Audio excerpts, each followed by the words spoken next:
Ya, tidak berlama-lama firman Tuhan pada kesempatan sore hari ini saya beri judul pengampunan yang menguatkan. Sekali lagi katakan bersama saya, pengampunan yang menguatkan.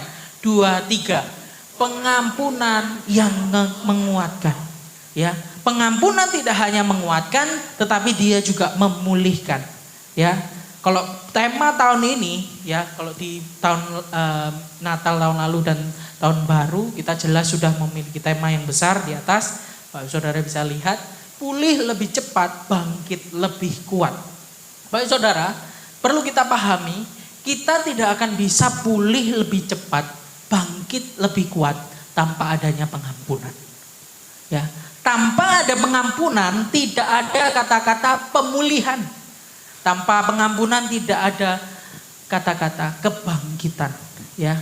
Sehingga pengampunan adalah satu hal yang sangat penting dalam kehidupan kita, Bapak Saudara. Kalau tadi pagi jemaat menyanyikan satu lagu, WL menyanyikan satu lagu yang berjudul Sejauh Timur dari Barat Engkau Membuang Dosaku. Itu adalah hal yang nyata dalam kehidupan kita, orang percaya, orang-orang Kristen, ya. Nyata bahwa Tuhan membuang dosa kita sejauh timur dari barat, bukan hanya kiasan, Bapak Saudara. Kalau manusia bisa tidak lupa, ya. Kalau disakiti itu tidak lupa biasanya. Kalau mengampuni bisa, tapi kalau lupa itu nggak bisa. Luka itu biasanya ada bekasnya. Luka hati juga ada bekasnya, Bapak Saudara. Tetapi Tuhan itu bisa, Bapak Saudara. Sehingga dikatakan di Mazmur 103, kalau nggak salah 100 sekian, Bapak Saudara, sejauh timur dari barat Tuhan itu sudah membuang dosa-dosa kita. Mungkin sebelum kita masuk dalam kebenaran firman Tuhan, saya rindu baca ayat ini, ya, Bapak Saudara. Satu lagu yang terkenal dan sering kita nyanyikan, tapi dalam pemraktekannya sangat susah dilakukan. Mazmur 103 ayat 10 sampai yang ke-13. Saya rindu kita baca bersama-sama seberapa kita yang hadir di tempat ini. Mazmur 103 ayat 10 sampai yang ke-13. Ya. Kita baca bersama-sama. 2, 3. Tidak dilakukannya kepada kita setimpal dengan dosa kita. Sekali lagi, ya, saya undang kita baca bersama-sama setelah hitungan yang ketiga. 2, 3. Tidak dilakukannya kepada kita setimpal dengan dosa kita, dan tidak dibalasnya kepada kita setimpal dengan kesalahan kita. Tetapi setinggi langit di atas bumi, demikian besarnya kasih setianya atas orang-orang yang takut akan Dia. Ayat 12. Sejauh timur dari barat, demikian dijauhkannya daripada kita pelanggaran kita. Seperti Bapa sayang kepada anak-anaknya, demikian Tuhan sayang kepada orang-orang yang takut akan Dia. Katakan amin, Bapak Saudara. Kalau tidak ada pengampunan, Bapak Saudara, tidak ada pemulihan. Kalau tidak ada pengampunan, tidak ada kebangkitan. Ya. Oleh sebab itu, kalau bulan lalu di Natal kita sudah merayakan satu kehadiran juru selamat, merayakan kembali kelahiran juru selamat, ya. Dia hadir untuk mengampuni saudara dan saya. Tetapi tidak cukup di situ, Saudara. Kita tidak hanya menikmati pengampunan daripada Dia, tetapi kita juga harus meneladani pengampunan yang Dia sudah kerjakan. Ya, kalau hari-hari ini, Bapak Saudara, kebencian merupakan sebuah teka-teki yang sulit dipahami. Ya, walaupun tidak ada kebaikan yang ditimbulkan dari sebuah kebencian, tetapi banyak orang masih tetap memilih untuk menyimpan kebencian. Bahkan menutup-nutupi, enggak, saya enggak benci orang itu, cuma sedikit gak enak, gak suka, seperti itu, ya. Banyak orang yang menghancurkan diri sendiri maupun orang lain dari kebencian, bahkan sampai akar pahit, Bapak Saudara. Saya katakan buat Bapak Saudara, ya, kebencian itu justru merugikan Bapak Ibu Saudara sendiri, dan tidak hanya merugikan Bapak Ibu Saudara sendiri, tetapi juga merugikan orang lain. Ada studi yang saya pernah baca di satu artikel di internet, Bapak Saudara, bahwa kebanyakan, ya, dari orang-orang penderita penyakit dalam, mereka punya kepahitan atau kebencian yang mereka simpan Dan itu membuat mereka stres, saudara. Sehingga stres itu yang membuat mereka sakit penyakit dalam banyak ya. Jantung, ada yang sakit kanker dan lain sebagainya, saudara. Itu ditimbulkan dari tidak adanya pengampunan, dari adanya kebencian di dalam hati. Satu, itu merugikan diri sendiri. Ya. Ada lagi merugikan orang lain. Kalau kita sering nonton di sinetron, saudara ya. Wah, 3 turunan saya nggak akan mengampuni, ya. Bagaimana caranya untuk membinasakan orang itu? Kita selalu kepingin orang itu tidak sukses. Kesusahannya dia adalah kebahagiaan saya. Kebahagiaannya dia adalah kesusahan saya. Ya. Sehingga kebencian ini merenggut ya, hidup orang-orang percaya hari-hari ini. Dan tidak terjadi pemulihan. Tidak terjadi kebangkitan yang menguatkan Bapak Saudara. Karena apa? Tidak adanya pengampunan. Ya. Pemulihan di sini tidak hanya bicara tentang material Bapak Saudara. Ada juga memang banyak kesaksian. Bapak Saudara pernah saksikan di depan ya, Bapak Ishak Tulus pernah bercerita bagaimana mengampuni. Ada satu pengusaha yang sukses ya, punya miliaran rupiah, lalu dia ditilep sama temannya sendiri Pak Saudara ya. Tetapi dia belajar mengampuni. Setelah dia mengampuni, dia dipulihkan mendapat lebih banyak uang. Saya tidak hanya bicara tentang hal itu Pak Saudara. Ada lebih banyak lagi berkat-berkat yang sudah Tuhan sediakan ketika kita mau mengampuni Pak Saudara. Ya, banyak. Aneh ya, padahal kita sudah tahu kebencian itu merusak diri sendiri dan merusak orang lain. Tetapi banyak orang tetap menyukai situasi ini. Ya, menyimpan kebencian. Bahkan orang bangga kalau sudah membenci orang lain. Ada yang pamer gitu ya. Oh ya, orang itu gak enak gini. Saya sampai nggak mau. Bahkan saya nggak mau ke gereja kalau ada orang itu. Ada yang seperti itu Saudara ya. Merugikan, tapi senang Bapak Saudara. Hidup dalam kebencian. Memberikan pengampunan dipandang sebagai kelemahan. Siapa sing salah? Dia yang salah ya dia yang minta maaf, gitu ya. Kita seringkali menganggap pengampunan adalah kelemahan. Kalau kita mengalah berarti kita kalah, Bapak Saudara. Seringkali. Kadang-kala kita tahu, tapi sulit untuk melakukan hal ini, Bapak Saudara. Pengampunan. Tetapi di sisi lain ada orang yang ingin membuang kebencian tetapi tidak mampu melakukannya. Karena apa? Begitu sakit, begitu sulit Bapak Saudara dalam kehidupan mereka. Karena apa? Disakiti begitu rupa. Mereka tidak memiliki alasan yang kuat untuk mengampuni. Mereka merasa tidak memiliki kekuatan untuk melakukan pengampunan, Bapak Saudara. Kita akan melihat mengapa sebagian orang sukar untuk mengampuni orang lain. Bagaimana melepaskan kebencian dalam diri kita. Kita akan belajar bersama-sama dari teks hari ini, yaitu di dalam Matius 18 ayat 21 sampai 35. Kita sama-sama buka dalam kebenaran firman Tuhan. Matius 18 ayat 21 sampai 35. Ini sore-sore agak lemas ya baca Alkitabnya Saudara. Saya rindu kita bergantian membaca dengan suara yang nyaring, apalagi yang masih muda-muda, suaranya yang nyaring bergantian. Saya ayat 21, Bapak Ibu Saudara ayat 22 dan begitu seterusnya. Lalu ayat 35 kita akan baca bersama-sama.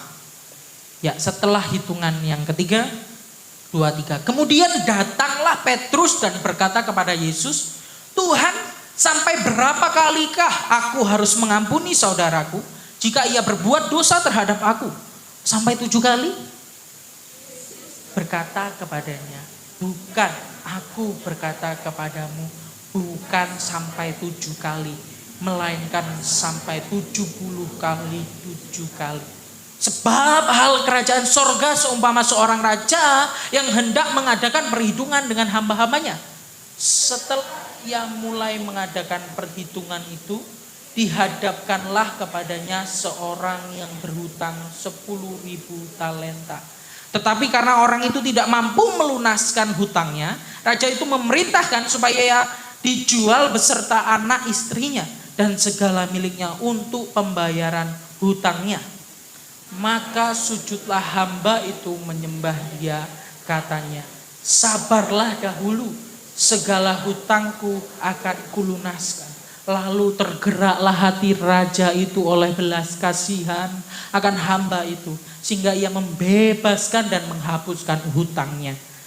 Tetapi ketika hamba itu keluar, ia bertemu dengan seorang hamba lain yang berhutang 100 dinar kepadanya. Ia menangkap dan mencekik kawannya itu, katanya, bayar hutangmu. Maka sujudlah kawannya itu dan memohon kepadanya, sabarlah dahulu, hutangku itu akan kulunaskan. Tetapi ia menolak dan menyerahkan kawannya itu ke dalam penjara sampai dilunaskannya hutangnya. Melihat itu kawan-kawannya yang lain sangat sedih, lalu menyampaikan segala yang terjadi kepada tuan mereka.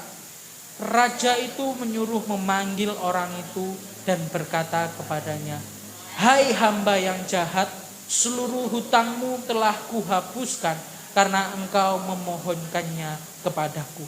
Bukankah engkau pun harus mengasihani kawanmu seperti aku telah mengasihani engkau?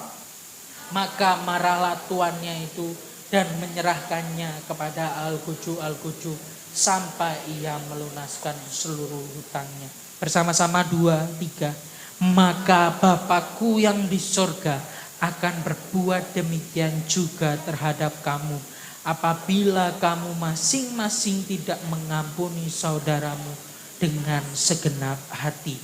Katakan amin, saudara. Satu hal yang susah dan kita akan melihat lebih detail. Next slide selanjutnya. Apa yang dapat kita pelajari tentang pengampunan? Tadi di pendahuluan kita melihat pentingnya pengampunan. Kita akan melihat apa yang dapat kita pelajari tentang pengampunan. Yang pertama, pengampunan itu lebih dari disiplin. Maksudnya apa?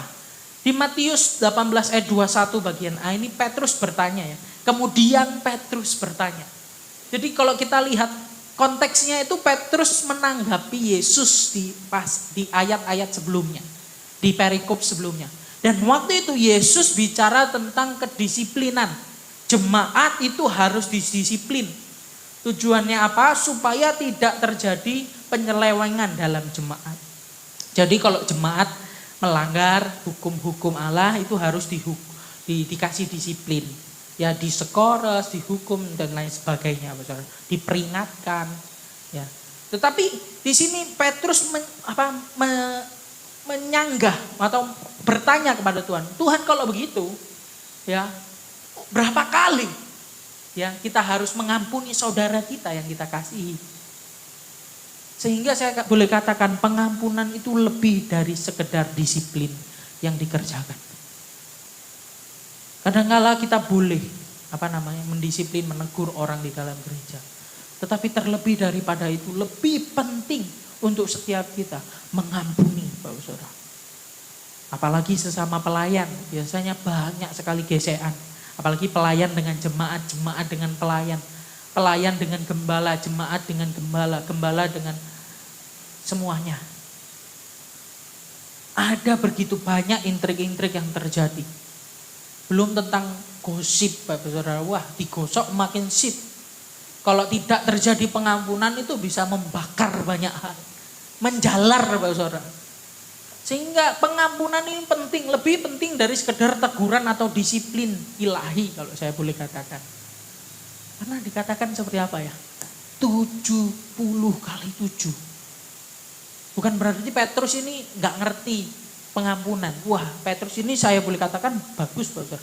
Kenapa? Pada zaman itu pengampunan orang Yahudi itu secara budaya dituliskan maksimal 3 kali. Kalau sudah lewat 3 kali sudah gak boleh diampuni, Bapak. Pengampunan yang diberikan maksimal 3 kali. Tetapi Petrus tanyanya berapa kali, Bapak? 7 kali. 7 kali kan? Ya. Jadi 2 kali lipat. Ini satu pertanyaan yang cukup bagus. Petrus juga gak jahat-jahat aman. Cukup bagus, Bapak. Tetapi kenapa Tuhan kasih standar yang lebih? Standar yang Tuhan beri 70 kali 7. Sebelum itu kita akan lihat next slide. Satu perkataan ya. Keadilan kadangkala bukanlah jawaban atas kebencian. Karena bagi hati yang dikuasai oleh kebencian, tidak pernah ada rasa cukup atas keadilan. Bapak Ibu Saudara, ketika kita ya tidak bisa mengampuni, kita tidak akan pernah merasa cukup mengadili orang yang kita benci.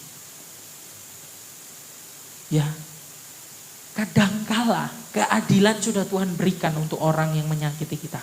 Tapi kita tidak akan pernah puas dengan keadilan itu. Karena apa? Ada rasa kebencian, belum ada pengampunan. Sehingga jawaban dari pengampunan bukan pengadilan Tuhan buat orang itu. Jawaban atas kebencian kita untuk orang lain bukan dengan keadilan Tuhan atas orang itu. Penghukuman Tuhan atas orang itu. Tetapi jawaban untuk kebencian kita untuk orang lain. Sehingga kita bisa dipulihkan adalah pengampunan kita untuk orang. Satu hal yang gampang dikatakan, tapi sulit dilakukan. Saya pun terus belajar, Bapak Saudara. Sehingga dalam upaya ini, Bapak Saudara, kita terus berserah sama Tuhan. Kita terus menempel sama Tuhan. Karena kita tidak bisa berjalan sendiri. Kita tak dapat mengampuni kalau kita tidak bisa bersama dengan Tuhan. Kalau kita tidak memandang pada Tuhan, Bapak Saudara. Next slide, sehingga kita belajar kenapa 70 kali 7. Kita belajar dari pengampunan ini.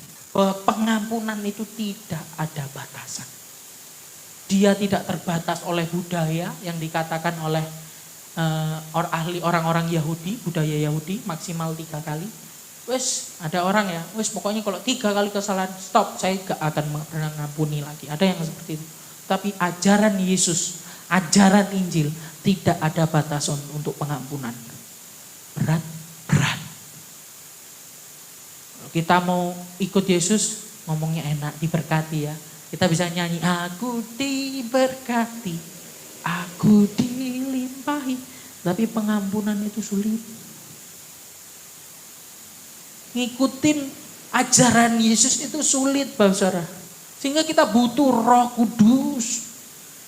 Ya, kalau di ayat lain ya, ampunimu berdoa untuk musuh, kasihilah musuhmu, berdoalah buat musuhmu, memberkati musuh, Bapak Saudara. Batasannya itu tidak ada. Pengampunan itu tidak hanya di dalam hati kita, Bapak Saudara. Tetapi pengampunan itu harus juga dikerjakan. Ya.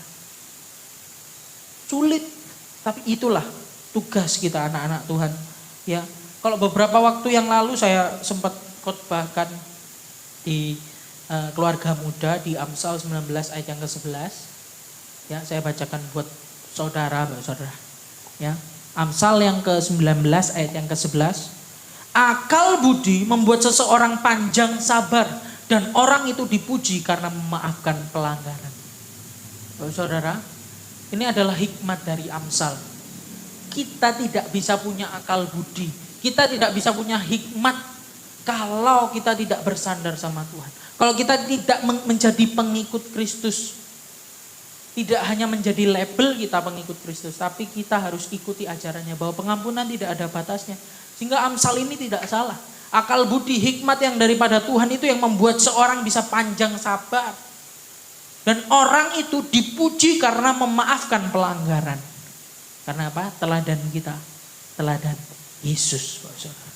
Sehingga tidak ada batasan untuk pengampunan.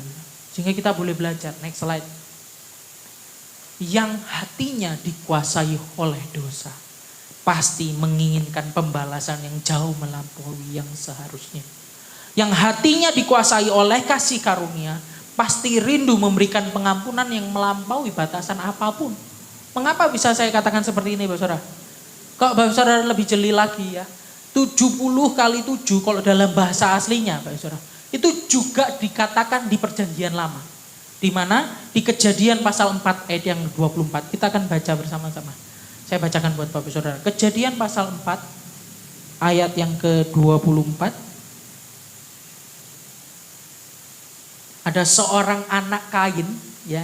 Dia salah satu anak Kain. Tahu ya, Kain yang membunuh Habel. Dia bisa berkata seperti ini, Bapak Saudara. Sebab jika Kain harus dibalaskan 7 kali lipat, maka Lamek 77 kali lipat, Bapak Saudara. Dia membunuh dan dia bisa katakan ya 77 kali lipat. 70 kali 7 sama yang dikatakan Yesus. Kalau di perjanjian baru Yesus katakan itu untuk pengampunan, di perjanjian lama ayat kata-kata yang sama ditujukan untuk kebencian, Bapak Saudara. Sehingga saya boleh katakan yang tadi, slide yang kembali yang tadi ya, bahwa hati yang dikuasai oleh dosa pasti menginginkan pembalasan yang jauh melampaui yang seharusnya. Yang hatinya dikuasai oleh kasih karunia, Bapak Saudara, pasti rindu memberikan pengampunan yang melampaui batasan apapun. Hingga Tuhan itu bekerja itu luar biasa. Sulit-sulit. Tapi mengikuti prosesnya Tuhan itu saya boleh katakan buat Bapak Saudara. Saya saksikan juga itu indah. Kalau bahasa Inggrisnya itu worth it. Ya. Usaha kita dengan keindahan pemulihan yang Tuhan sediakan dalam pengampunan itu, Saudara. Itu indah, Saudara. Dan kita bisa pulih lebih cepat, bangkit lebih kuat. Dan yang terakhir kita akan melihat poin yang terakhir. Dosa kita, belajar dari pengampunan. Kita belajar dari ayat ini bahwa dosa kita melampaui kesalahan orang lain pada kita. Ceritanya di Matius 18 ayat 23 sampai 35 tadi kita sudah baca dan saya jabarkan kembali, Bapak Saudara. Bahwa ada seorang hamba raja. Dia berhutang, bayangkan ya, 10.000 talenta. Bapak Saudara, kalau Bapak Saudara tahu 1 talenta itu sekitar 6.000 dinar. 1 dinar itu sekitar 1 hari kerja. Kita boleh hitung lah 100.000. Kalau terlalu banyak 50.000 juga boleh. Tapi kalau hitungnya supaya gampang 100.000, Bapak Saudara. Bayangkan 10.000 talenta itu berapa? 1 talenta itu berarti 1 talenta 6.000 dinar, 6.000 kali 100.000. Berapa? 600 juta. Ya, itu 1 talenta. Bayangkan 10.000 talenta. Jadi berapa? 600 juta dikali 10.000. Itu banyaknya gimana? Banyak sekali ya, Saudara. Tuhan kasih contoh ini luar biasa nih. Menunjukkan bahwa dosa kita itu sebenarnya besar kalau dibandingkan dengan kesalahan orang lain pada kita. Sehingga hamba ini diampuni ya, Bapak Saudara, cuma-cuma. Karena belas kasihan Tuhan, hamba ini diampuni. Tetapi lihat ya ceritanya, ketika dia pulang ke rumah, ada hamba lain ya yang berhutang kepada dia berapa? 100 dinar. Kalau tidak salah seperti itu ya, saya buka kembali di Matius supaya tidak salah.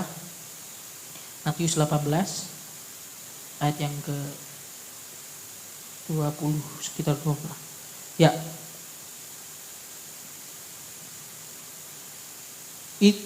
Tetapi ketika hamba itu keluar, ia bertemu dengan seorang hamba lain yang berhutang 100 dinar, bayangkan ya. 10.000 talenta dibanding 100 dinar. Tetapi apa yang dikerjakan hamba ini, Bapak Saudara? Dia marah, mencekik dikatakan hamba itu. Bayar hutangmu. Gak dibayar, gak bisa, Bapak Saudara, dimasukkan penjara sampai lunas. Ya gak tahu mau jual hartanya atau gimana. Bayangkan, kita kadang boleh ketika lihat cerita ini, baca cerita ini mungkin kok nemen sih. Kok kayak gitu nemen. Udah diampuni 10.000 dinar, 10.000 talenta, 100 dinar aja gak di. Bapak Saudara, tapi ini kadang-kadang seringkali menjadi cerminan kita. Ya, ketika kita diampuni, kalau saya tadi kita baca bersama-sama di Mazmur 103, Tuhan itu tidak hanya mengampuni, tapi dia melupakan, membuang dosa-dosa kita. Ketika dia lihat kita, Saudara, ini Yosua, dia tidak melihat lagi dosa. Tapi dia lihat Kristus yang ada di dalam Yosua, sehingga Yosua ini dibenarkan. Sehingga dia tidak lagi melihat dosa kita. Malahan kebaikan kita dianggap upah. Sedangkan orang-orang yang tidak menerima Yesus sebagai Tuhan dan Juru Selamat, ya kebaikannya pun dianggap kain kotor, Bapak Saudara. Tidak berlayak karena tidak ada Yesus di dalam kehidupan orang itu. Bayangkan, lunas dosa-dosa kita dulu, sekarang, sampai ke depan. Itu lunas dibayar.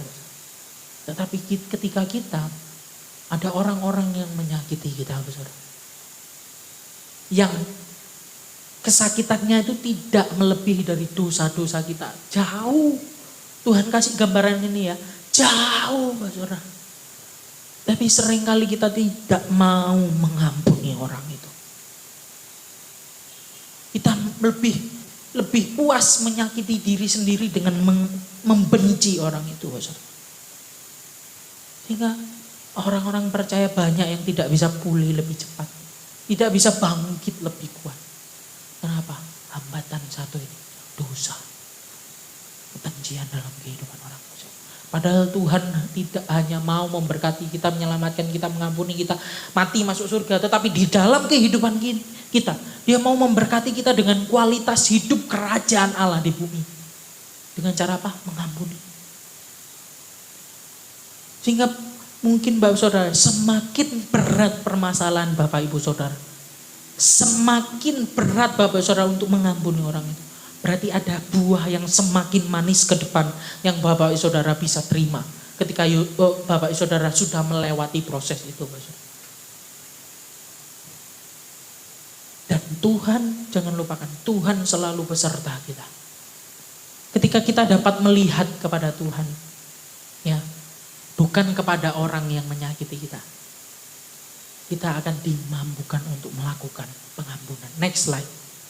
Sehingga Bapak Saudara, mengampuni itu lebih tentang diri kita di hadapan Allah, bukan tentang orang lain di hadapan kita. Sekali lagi ya, mengampuni, pengampunan itu lebih tentang diri kita di hadapan Allah. Hamba tadi yang berhutang 10.000 talenta di hadapan raja yang memberi pengampunan luar biasa itu. Bukan tentang orang lain yang tadi diceritakan, hamba 100 dinar hutangnya kepada hamba yang tadi berhutang. Bukan tentang itu, tetapi tentang hamba yang berhutang 10.000 dinar. Yang Tuhan sudah, yang raja itu sudah bebaskan ke belas kasihan. Dan kita melihat di akhir cerita bagaimana orang ini dihukum, Bapak Saudara. Dicebloskan ke penjara, dijaga al-kucu sampai dilunaskan hutangnya. Ini bercerita tentang ya kebencian, tidak adanya pengampunan, itu ada hukumannya. Ya, bersyukur kalau tidak masuk neraka, kalau prosesnya di dunia hukumannya, kalau tembus sampai neraka itu yang pusing, Bapak Saudara. Sehingga biarlah kita terus berproses dalam kehidupan kita di dunia. Bergumul dengan pengampunan. Minta Tuhan ketika dalam doa, Bapak Saudara. Minta Tuhan, lihat pada pengampunannya Tuhan. Semakin kita melihat pengampunan Dia kepada kita, semakin kita melihat keberdosaan kita, bagaimana dosa-dosa kita kepada Dia, semakin kita dimampukan untuk mengampuni orang lain. Kenapa kita pandang pada Yesus? Bukan pandang pada kebencian. Kalau kita pandang pada kebencian, kita nggak mampu melihat Yesus. Tetapi ketika kita pandang pada Yesus, kita akan melihat pemulihan demi pemulihan. Ya, kebangkitan hidup Bapak Saudara. Kualitas kerajaan surga dalam kehidupan Bapak Saudara. Nyata di tengah situasi apapun. Situasi paling buruk sekalipun, Bapak Saudara. Saya boleh katakan, Tuhan bisa bekerja dan menyatakan mujizatnya buat Bapak Saudara. Saya katakan mujizat tidak hanya tentang materi kesembuhan, tetapi mujizat juga bisa berarti merubah respon hati kita, memulihkan kita dari dalam, sehingga di luar Tuhan bisa kerjakan yang lebih lagi. Bagaimana Dia mengubahkan respon kita, mengubahkan cara pandang kita, mengubahkan kita supaya kita dekat dengan Dia.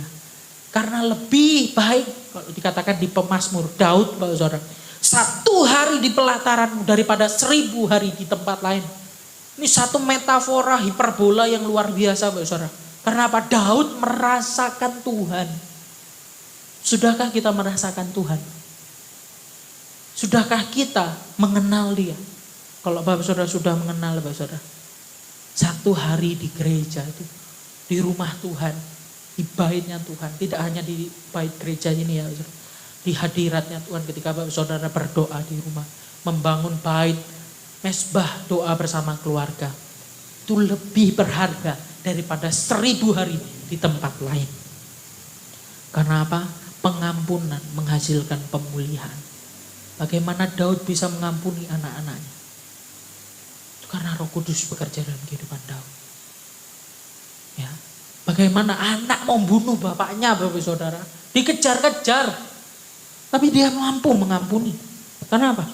Karena ada Roh Kudus. Dia umat pilihan. Kalau zaman dulu Roh Kudus itu bisa keluar sehingga Daud bisa katakan, jangan ambil rohmu dariku Tuhan. Tapi di zaman perjanjian baru ini, Bapak Saudara dan saya punya Roh Kudus yang dimateraikan. Roh Kudus ini tidak bisa lari dari kita.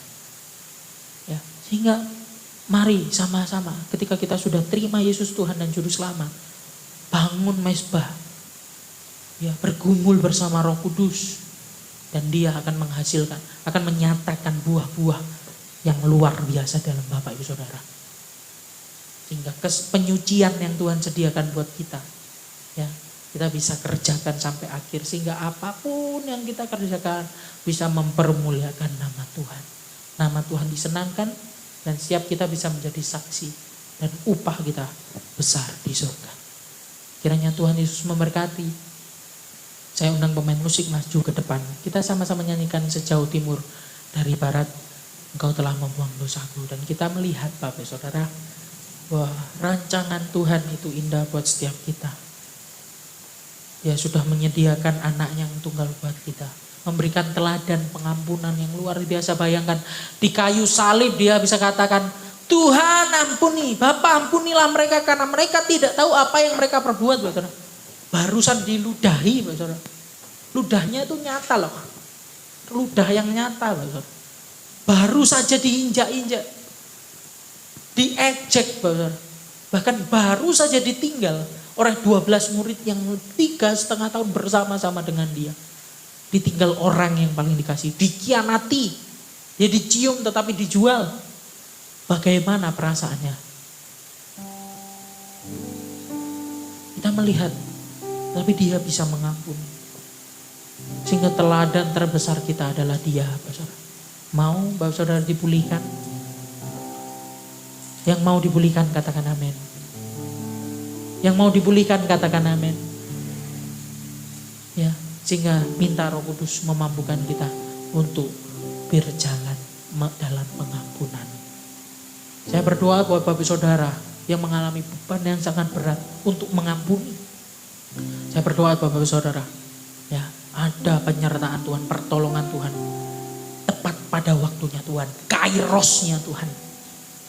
Kalau kita memaksakan waktu kita, Bapak Saudara, kita ambil jalan pintas. Keadaan bukan semakin baik tetapi semakin buruk. Tetapi ketika kita mengikuti waktunya Tuhan yang berbeda.